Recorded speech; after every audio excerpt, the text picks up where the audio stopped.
మొదటి ముద్ద.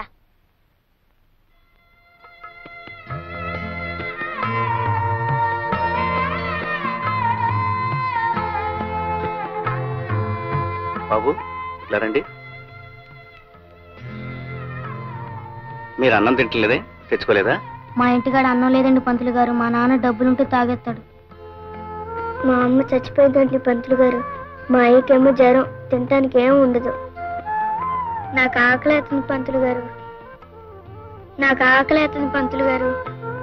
అది పిల్లలకి అన్నం పెట్టు, సరిపోకపోతే ఇంటి దగ్గర తెచ్చు. రండ్రా. మాస్టర్, ఏమిటి రాము?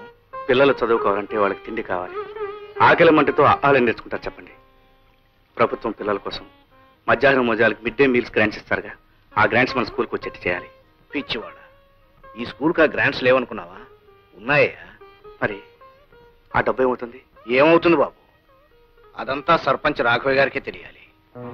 అర్థమైంది మాస్టర్, అర్థమైంది.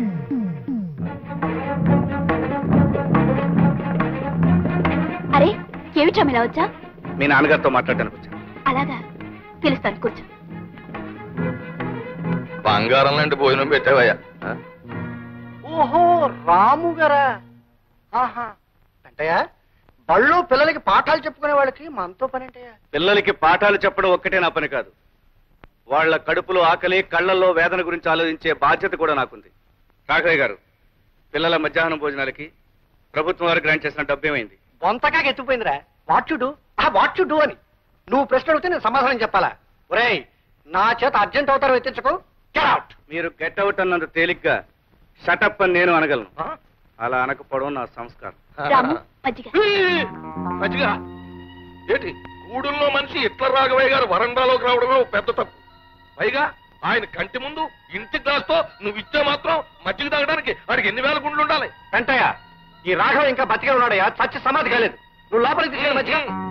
రాము, మజ్జిగ తీసుకో.